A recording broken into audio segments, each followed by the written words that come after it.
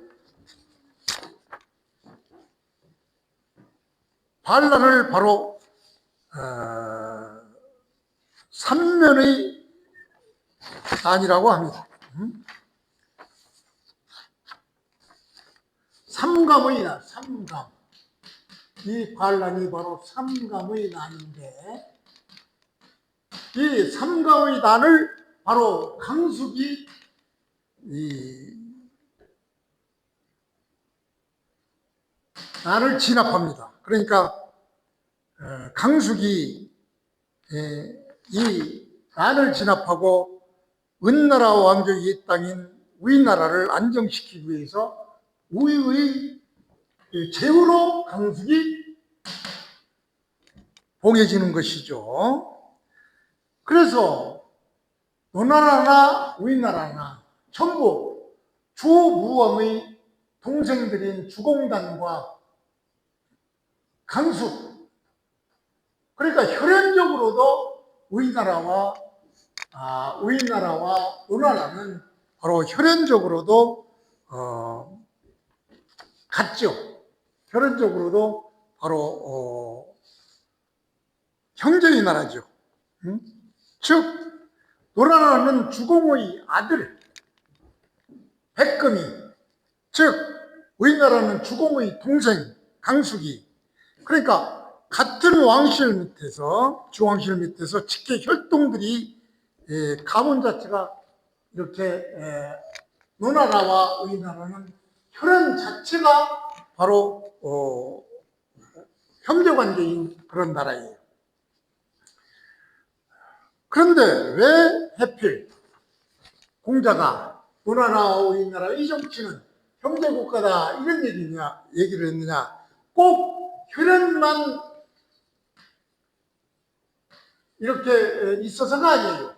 마치 그 모습이 이러한 그 형제의 나라인 노나라와 우리나라이지만 이렇게 공자가 형제 나라다 이렇게 비판한 이유는 바로 현실적으로 노나라는 사만, 그 전행으로 군주는 명목상 존재할 뿐이고 우리나라는 권력 분쟁으로 정치가 안정되지 못하고 너무 내부 분열과 정치 혼란이 이루어진 두 나라예요. 그래서 당시 둘 다 정치가 무너지는 것을 공자는 성스러운 뿌리에서 나온 나라들이 어떻게 이렇게 되었나 그러면서 노나라와 우리나라는 본래 같은 뿌리의 나라이지만 현실에서 둘 다 정치가 무너진 상태를 한탄하면서 한 말이 바로 저 얘기입니다. 그러니까 정상이 아닌 정치 상태. 그래서 공자는 둘은 똑같은 형제국가다 이렇게 얘기한 것이에요. 그래서 노나라와 우리나라는 모두 권력이 바로 서지 못하고 서로 닮은 혼란한 정치 상태를 얘기한 것이 바로 자로편 7장입니다.